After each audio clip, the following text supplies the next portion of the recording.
Ladies and gentlemen, welcome to the Dugout Podcast. My name is Editor Oluwaseyi Robert, and before we go ahead, if you've not been a part of this podcast, be sure to like, share, and subscribe to the channel. Right now, it's about to go down. Arsenal just crashed Real Madrid 5-1 on aggregate, beating them 3-0 at the Emirates and 1-2 at the Bernabeu.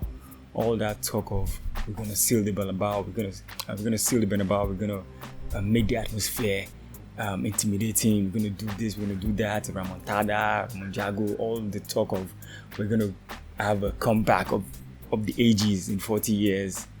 Done, dead, zilch. No more. See, funny enough, anybody that thought Madrid had any chance more than 5% to go through in this tie was probably delusional. Most pundits, most experts already had it done and dusted after the first leg, 3-0. And it's obvious. I mean, if you don't watch Real Madrid and you just listen to scores and you watch stats and super scores, who scored, who did this, yeah, probably you may be thinking that it was possible. But if you really watch Real Madrid this season, you will know that they've not been fantastic, they've not been good, they've not been great. They've been winning, yes, and that's because they have star powers like Vinicius, Mbappe, Bernabeu. But when they've come up against good opposition, opposing team that actually can play football, they struggle. They struggled against Barcelona this season. They've struggled against Betis. They've struggled against Atletico Madrid. They've struggled even against Valencia. They've struggled against good footballing teams. And it shows. It's been showing. It's been there. The size has been there. Forget that they beat Manchester City in the qualifying, in the playoff stages. But it's been there. And Arsenal, for the most part of this season, have been a very solid team. Very, very solid team. Both in the midfield and in defense. The only place you can say that they've been lacking, but you can't say they've been lacking in the Champions League. Well, that's still up for debate. It's in the attack, and throughout the Premiership it shows that they've been lacking. And the reason is most teams in the Premiership always play the low block against Arsenal. And if you are being played against in the low block scenario and you don't have a proper 9, you're going to really, really suffer for it. But in the Champions League, everybody wants to win, so they come out, and it shows. Arsenal have been scoring goals in the Champions League more than anybody could actually think about it. Because if you look at it, Arsenal have been struggling in front of goals in the Champions League this season. And if you watch the way we played, the way Arsenal is set up, you will know that Real Madrid had no chance from the beginning. I had friends. My co-host still said it to me that it was going to be home and away. I mean, he's a Barcelona fan, so I understand where the bias came from. But then again, it's been proven to be true. Madrid don't have the personnel to play a team like Arsenal, and it showed over the 2 legs. Arsenal was the best team in the tie for the whole 180 minutes that it was played. And let me go back to my talking points. First of all, man of the match, Declan Rice. Declan Rice, if there was any doubt about his 100 million price tag, this was the end of that debate. Man just proved himself in the biggest stage of them all against Real Madrid in the Champions League semi-finals. Man of the match at the Emirates and man of the match at the Bernabeu, the so-called Bernabeu. I guess when people said that, when Madrid was like, we're going to cover the whole dome, and then people came back and said, Rice cooks better when the lead is on. I guess they were in line because it's been proven. Man balled out. Last week, he was box to box. I mean, we were home, we were playing with a lot of confidence, we were able to attack. Today, well, you probably seeing this video will be the next day. But in this match at the Bernabeu, he was solid in the middle. And yeah, to be fair, Madrid didn't have anybody to compete in the middle against the likes of Partey and Odegaard and Declan Rice. Odegaard, yes, he wasn't he's not been in form all season, but you can never doubt his energy and his commitment. But you see Declan Rice and Partey in the midfield, Madrid had no answer for that throughout the both legs. And I'm really sad that Partey is going to miss the first game against PSG in the first leg of the semi-finals. But then again, we'll wait and see how that parts up. So, Partey has been fantastic. Raya has been fantastic. Bukayo Saka, please and please, don't ever try that kind of penalty again. That kind of penalty. I mean, yes, we were up by 3, but that was a heart-in-mouth moment. And then what happened? Madrid got the penalty. I mean, fine and good, was well overturned, rightly overturned by VAR. But imagine if VAR decide to uphold the penalty. What we'll be talking about is controversy. But then again, the result will have been there. They will have scored that penalty and it will have been 1-0 in the first half, early in the first half. And who knows what could have happened. But then again, thank God for good officiating. But Bukayo Saka, don't ever, if you can ever, I'm sure you probably won't see this video, but if you ever by any chance see this, don't do that again. I beg you. I'll be okay if you actually took a very, very solid shot and the keeper saves it. Now try a Panenka. Now he didn't even try. Well, first of all, I'm sure the Panenka was supposed to go down the middle, but I'm sure it was a miscue. He went where Thibaut Courtois dived or dove, whichever one English is correct. And then it was soft. It wasn't high enough. And the moment that save was made, you could feel the energy in the stadium. Like they felt that there was hope that it was going to happen. But then again, that was probably just luck on them, because if Arsenal had scored that goal, it would have been 4-0. It could have probably gone up to 5 or 6. Who knows? So I guess it was just a good thing that Arsenal didn't score that goal in the first half. So it kept the scoreline on the night reasonable, but not on aggregate. And moving on, Saliba. Going into this time, everybody thought Kiwior was going to be the one that was going to be a problem defensively. But apart from this, the one mishap he had in the first leg, in the first half, early on, Kiwior has been solid. I can't say that for Saliba. I mean, sometimes I think Saliba just jokes around in these games when he sees that the opposition isn't really that solid. I mean, in this game, forget about the goal that he gifted Vinicius Jr. There were moments where he either miskicked the ball, gave away the wrong pass, or tackled wrongly. Stuff that we really don't see with Saliba.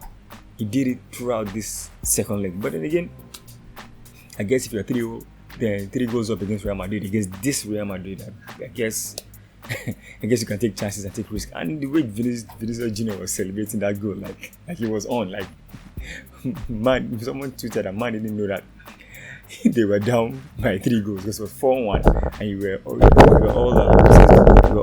up, like you were like it was 4-3, like you needed one more goal. But then again, Martinelli came up in the last minute to secure the win, make it a complete home and away route. I can't remember the last time a team in the Champions League beat Madrid home and away. I think, correct me if I'm wrong, I think it was Barcelona, but I think it was a draw in the second leg. I can't remember. I think it was a semi-final or quarter-final back then. But I can't remember the last time a team beat Madrid home and away in the Champions League knockout stage. But then again, it's Arsenal. They've not beaten us. I was so angry they had that goal, because up until that particular time, they hadn't scored a competitive goal against Arsenal in Europe.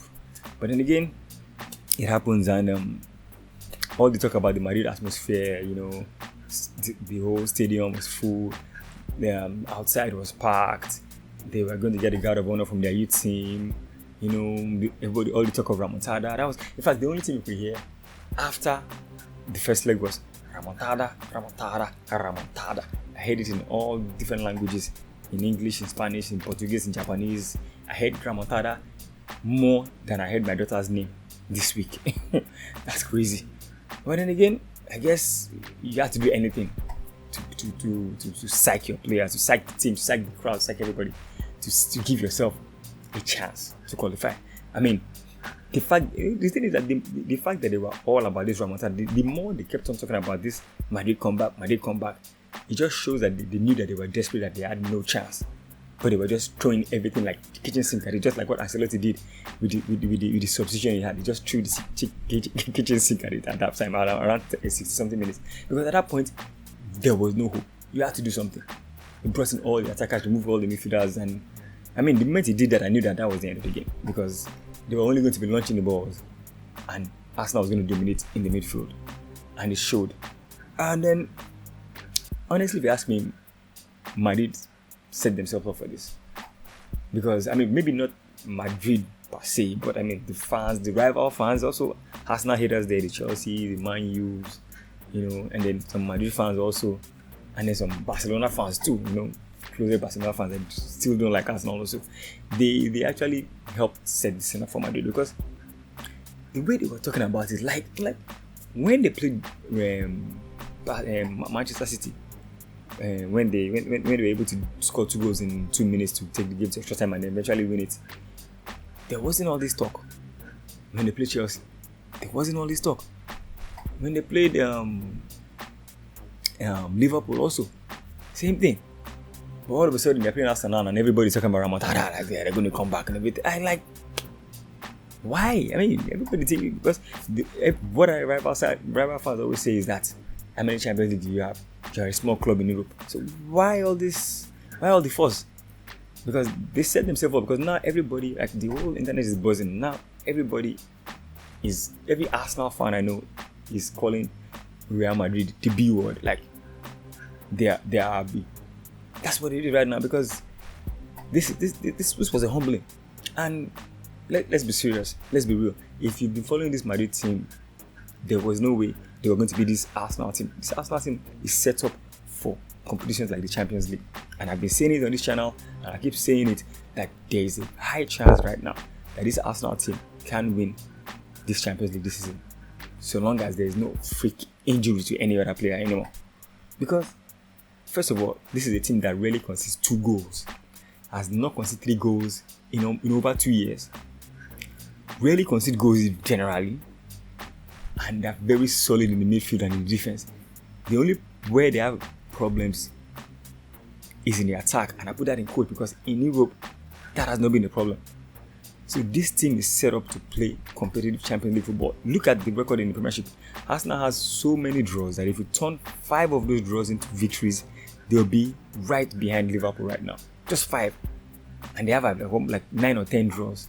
So it's a team that's difficult to beat, and it's a team that's solid all round when it comes to it being defensive.